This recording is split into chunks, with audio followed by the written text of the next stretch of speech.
ஒட்டஞ்சத்திரம் காமராஜர் பேருந்து நிலையத்தில் உணவுத்துறை அமைச்சர் சக்கரபாணி புதிய பேருந்துகளை துவக்கி வைத்தார். விரைவில் ஊட்டி, கொடைக்கானல், ஏலகிரி, ஏற்காடு உள்ளிட்ட மலைப்பகுதியில் வசிக்கும் மக்களுக்கும் மகளிர் இலவச பேருந்து பயண சேவையும் மினி பேருந்து சேவையும் நடைமுறைக்கு வரும் என அமைச்சர் தெரிவித்தார்.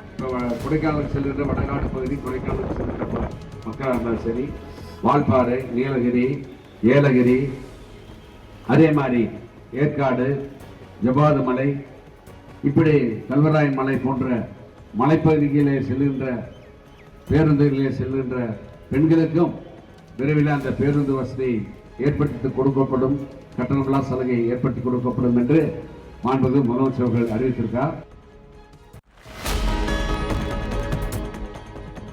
பகுஜன் சமாஜ் கட்சியின் மாநில தலைவர் ஆம்ஸ்ட்ராங்கின் உருவப்படத்தை அவர் மனைவி பொற்கொடி திறந்து வைத்தார். ஆம்ஸ்ட்ராங்கின் 16ஆம் நாள் படத்திறப்பு நிகழ்ச்சி சென்னை பெரம்பூரில் நடைபெற்றது. தமிழ்நாடு காங்கிரஸ் கமிட்டி தலைவர் செல்வ பெருந்தகை, புரட்சி பாரதம் கட்சி தலைவர் பூவை ஜெகன்மூர்த்தி உள்ளிட்டோர் இதில் பங்கேற்றனர்.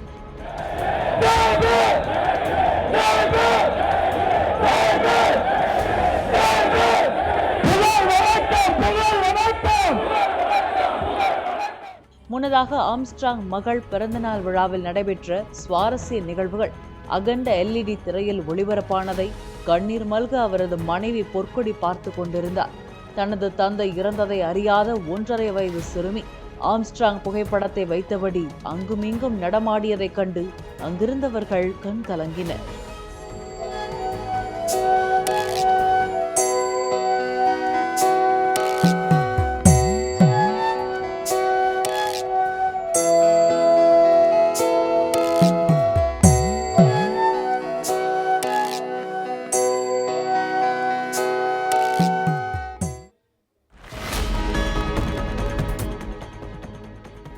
விளையாட்டில் கவனம் செலுத்துவதால் மாணவர்கள் மற்றும் இளைஞர்களிடம் ஒழுக்கம் வளரும் என்று முன்னாள் கிரிக்கெட் வீரர் லட்சுமிபதி பாலாஜி தெரிவித்தார்.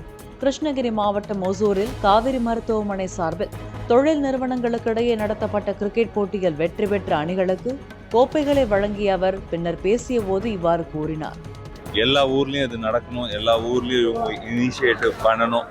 ஸோ இந்த மாதிரி விஷயம் நிறைய அந்த நம்ம அதர் சைட் ஆஃப் த திங்ஸ்லாம் நிறைய நடக்குது.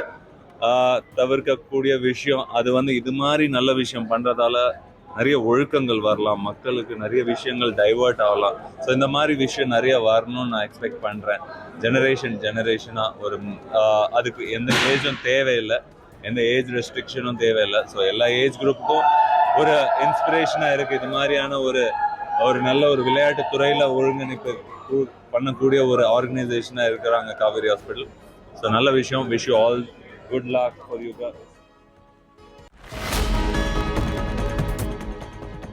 சினிமா துறையில் அரசின் தலையீடு வேண்டாம் என்றும் கடந்த ஆட்சியில் அரசின் தலையீடு இல்லை என்றும் நடிகர் விஷால் தெரிவித்தார். கடலூரில் தமது ரசிகர் மன்ற நிர்வாகி இல்ல நிகழ்ச்சியில் பங்கேற்ற பின்பு செய்தியாளர்களை சந்தித்த அவர் இவ்வாறு கூறினார். அரசு ஏன் சினிமாவுக்கு வரணும்? போன அரசாங்கம் சினிமாவுக்கு வரவே இல்லையே. ஏன் அரசாங்கம் சினிமாவுக்கு வரணும்? சினிமாவுக்கு வர வேண்டிய அவசியமே கிடையாது. நீங்கள் உங்கள் பணித்துறை உங்களோட பொது பணித்துறை பண்ணாலே போதுமே. எதுக்கு உங்களுக்கு சினிமா துறை வேணும்? சினிமா துறையே இருக்கட்டுமே. தூத்துக்குடியில் சினிமா படப்பிடிப்புக்கு சென்றபோது அங்குள்ள கிராமத்தில் குடிநீர் இல்லாதது கண்டு வேதனைப்பட்டதாக விஷால் தெரிவித்தார்.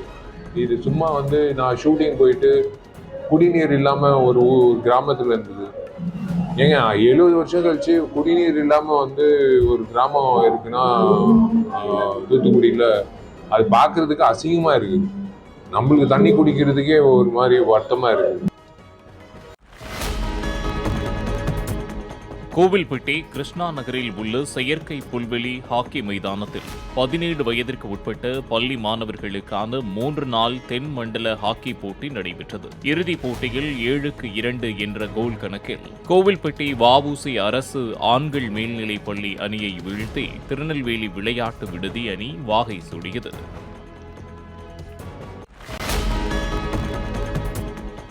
திருப்பூரில் போலியான தங்க மாலையை விற்க முயன்ற திருச்சி பாலக்கரையைச் சேர்ந்த பாபு என்ற நபரை போலீசார் கைது செய்து 2 கிலோ எடை கொண்ட போலி மாலையை பறிமுதல் செய்தனர்.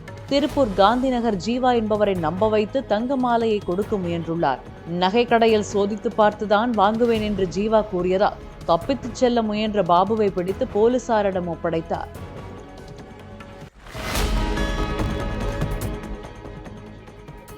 புதுக்கோட்டையில் கடந்த 9 தினங்களாக கம்பன் பெருவிழா நடைபெற்றது. நிறைவு நாளான நேற்று சட்டத்துறை அமைச்சர் ரகுபதி, திமுகவின் கம்பம் செல்வேந்திரன் உள்ளிட்டோர் கலந்து கொண்டனர். எங்களுடைய திராவிட மாடலுக்கு பொருத்தமான ஒன்றாக இருக்கின்ற காரணத்தாலே தான் ராமனை இன்றைக்கு திராவிட மாடல் ஆட்சியினுடைய முன்னோடியாக இன்றைக்கு நாங்கள் கொண்டு வருகிறோம்.